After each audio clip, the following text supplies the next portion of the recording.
مسلمان اور سستی یہ دو چیزیں ایک ساتھ جمع بولو نہیں ہو سکتی. جو سست ہے وہ جنت میں نہیں جائے گا. یہ دماغ میں رکھ.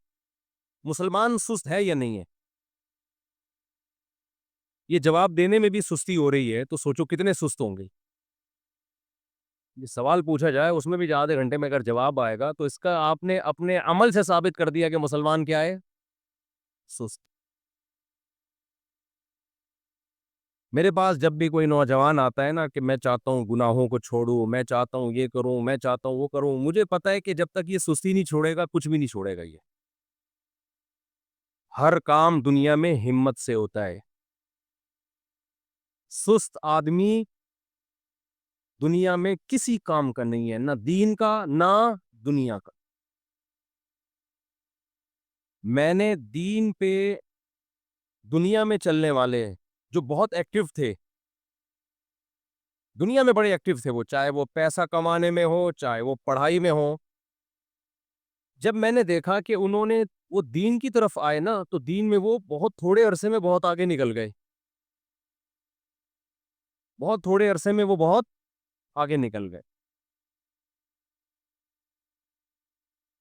کسی نے بڑی ایک پیاری مثال دی ہے کہ اگر ایک بہت بڑا پتھر بہت وزنی آپ اسے اپنی جگہ سے ہلانا چاہتے ہو اور ایک آدمی دو آدمی پکڑ کے دھکے دیں تو محنت زیادہ صرف ہوگی، اس کا آؤٹ پٹ بہت ہی کم ہوگا. کیا خیال ہے بھائی؟ ای کرتے رہیں گے، زور لگاتے رہیں گے، وہ ہلے گا بھی نہیں. کسی عقل مند کے پاس جائیں گے تو وہ کہے گا بھائی لیور کا استعمال کرو. کس کا استعمال کرو بھائی؟ ایک راڈ لو لمبی ہے بھائی، اردو میں اس کو کہتے ہیں نا قوت کا بازو. جتنا لمبا ہوگا تو آپ کو پاور اتنی ہی. میں سائنس سمجھا رہا ہوں دیسی سٹائل میں. قوت کا بازو کہتے ہیں نا سائنس میں، جتنا لمبا ہوتا ہے نا لیور تو فورس اس کے اینڈ میں سب سے کم لگانی پڑتی ہے نا. اس سے پتا چلتا ہے کہ کوئی بھی کام جب بے ڈھنگے طریقے سے کیا جاتا ہے اس میں محنت زیادہ ہوتی ہے، رزلٹ اس کا زیرو ہوتا ہے.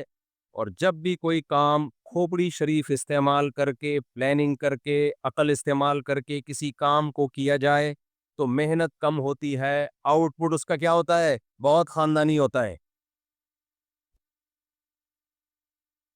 اب آپ نے کیا کیا، وہ جو پتھر جس کو ہلانا تھا نا، ایک پانا لے کر آئے، راڈ لے کر آئے، مضبوط راڈ ہو، وہ پتھر کے نیچے کنارے پہ رکھ کے ذرا سی پش کرو گے وہ پتھر کیا کرے گا؟ لڑک جائے گا. وہ بشرطے کہ اس کو پتھر کے جو سینٹر ہے نا، جو اس کے ویٹ کا جو مرکز ہے وہاں رکھا جائے. دیکھو اپنے اندر سے سستی ختم کر دو.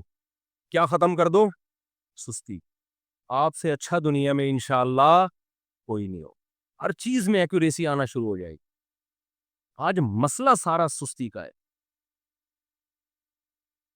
آپ کہتے ہو کہ مفتی صاحب آپ کو کیسے اندازہ ہو جاتا ہے کہ یہ سست ہے جو آپ کے پاس مشورہ لینے کے لیے آیا ہے؟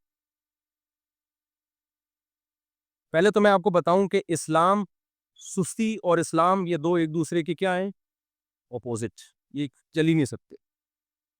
توحید کے بعد سب سے زیادہ تاکیدی حکم اسلام میں کون سا ہے؟ بتاؤ. نماز ہے نا؟ بولو نا کیا ہو گیا؟ نماز. سست پڑا آدمی پڑھ سکتا ہے؟ نماز میں دن کے ابتدا سے نمازیں جب شروع ہوتی ہیں تو اسٹارٹنگ ٹائم اللہ نے ایسا رکھا ہے، سست آدمی کے لیے وہ ٹائم سوٹ ہی نہیں کرتا. وہ پہلی نماز ہی پی جائے گا. وہ آگے کیا کرے گا؟ جب بیس ہی اس کی غلط کام سے ابتدا ہو رہی ہے، فجر ہی چھوڑ دی، تو ظہر میں کہاں سے ہمت آئے گی اس کی؟ اسلام میں توحید کے بعد جو پریکٹیکل لائف جب آپ کی شروع ہوتی ہے نا، جب بھی کوئی غیر مسلم آئے گا اور کلمہ پڑھ کے اسلام قبول کیا، اس کے لیے چستی نہیں چاہیے. کلمہ پڑھنے میں کوئی محنت لگ رہی ہے؟ کلمہ جب دیکھو کوئی غیر مسلم کنورٹ ہو کے اسلام میں آتا ہے تو کیا طریقہ ہے اس کا؟ وہ کنورٹ ہونے میں اس کو جو خاندان کی طرف سے مصیبت ہو ایک الگ بات ہے، لیکن اگر خاندان کی طرف سے کوئی مصیبت نہیں ہے تو چستی چاہیے ہے بھائی. وہ آئے گا بھائی لا الہ الا اللہ اشہدو ان لا الہ الا اللہ و اشہدو ان محمد عبدہ و رسولہ، میں اللہ پہ، اللہ کے رسولوں پہ، فرشتوں پہ، تقدیر پہ ایمان لایا، میں ہندو ہوں تو ہندو مذہب کو چھوڑتا ہوں، عیسائی ہوں تو عیسائی مذہب کو چھوڑتا ہوں، یہودی ہوں تو یہودی، اس کے لیے کوئی ٹینشن نہیں۔ لیکن اب ٹینشن شروع، جیسے ہی کلمہ پڑھے گا، اگر کسی صحیح عالم کے ہاتھ پہ کلمہ پڑے گا تو عالم سب سے پہلے اس کو حکم دے گا غسل کرو۔ کیا کرو بھائی؟ مستحب ہے کلمہ پڑھنے کے بعد سب سے پہلا کام کیا کیا جائے؟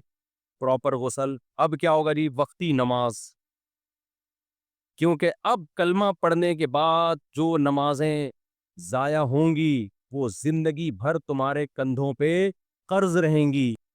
تو میں یہ عرض کر رہا تھا کہ دیکھو، جب کوئی غیر مسلم کلمہ پڑھ کے مسلمان ہوگا، سب سے پہلے اب سستی نہیں چلے گی۔ سب سے پہلا کام کیا ہے؟ عشاء پڑھ لے بھائی، عشاء میں مسلمان ہوا، چل بھائی شاباش، جتنی آتی ہے 4 رکعتیں کسی بھی طریقے سے اس کو پڑھا دی جائیں گی، اور وتر بھی پڑھائے جائیں گے۔ اب وہ جا کے سو گیا گھر میں، تھکا ہوا تھا جی، اسلام قبول کیا ہے، مبارک باتوں کے ہار ڈلے ہیں گلے میں، پھول آئے ہیں اور وغیرہ وغیرہ وغیرہ، تھک گیا، رات کو 3 بجے جا کے سویا ہے۔ اگر وہ فجر چھوڑے گا، کبیرہ گناہ کا مرتکب ہوگا کہ نہیں ہوگا؟ اسلام میں نماز قضا کرنے سے بڑا کوئی جرم نہیں۔ واحد ایک ایسا عمل ہے جس میں امام احمد تو کہتے ہیں اسلام سے ہی خارج ہو گیا، جمہور کہتے ہیں خارج تو نہیں ہوا لیکن کفر کے قریب پہنچ گیا۔ اگر وہ سست ہے، اٹھے گا فجر میں؟ سست آدمی کا باپ بھی نہیں اٹھ سکتا، معذرت کے ساتھ۔ فجر میں اٹھنا سستوں کا کام نہیں۔ اچھا خیر، تو ہم اس پر بات کر رہے تھے۔ اب دیکھو، غیر مسلم نے گرمیوں کے روزے میں اسلام قبول کیا، اسلام یہ کہتا ہے اب آپ کو روزہ چھوڑنے کی اجازت نہیں ہے۔ اب وہ یہ کہ ایکچولی ابھی تو مجھے عادت ہی نہیں ہے، میں یوز ٹو ہی نہیں ہوں، میں تو نیا نیا مسلمان ہوں۔ نہ بھائی، تو نیا نیا ہو یا پرانا پرانا ہو، جیسے ہی اسلام قبول کیا، اسلام کے سارے حکام تیری طرف متوجہ ہو گئے، سارے حکام۔ ہاں، جو بس میں ہی نہیں ہے وہ معاف ہے۔ بس میں کیا نہیں ہے؟ اب سورہ فاتحہ اس کو آتی نہیں ہے تو نماز کیسے پڑھے گا؟ تو بھائی چلو اردو میں فاتحہ پڑھ لو، ٹھیک ہے نا، ترجمہ پڑھ لو، ایک آیت پڑھ لو، تو وہ سیکھنے کی کوشش کرے، وہ تو ممکن ہی نہیں ہے نا اس کے بس میں۔ تو میں یہ عرض کر رہا تھا، اس سے پتہ چلتا ہے بھائی، اسلام قبول کرتے ہی آپ کے پر جو شریعت کے احکام لاگو ہوتے ہیں، وہ احکام سست آدمی ان احکام کو فالو کر ہی نہیں سکتا۔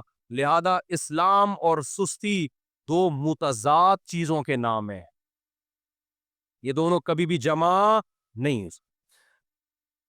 اس لیے اگر آپ چاہتے ہو کہ ادخلوا فی السلم کافہ، میں مکمل اسلام میں داخل ہو جاؤں، نماز کتنے بجے ہے؟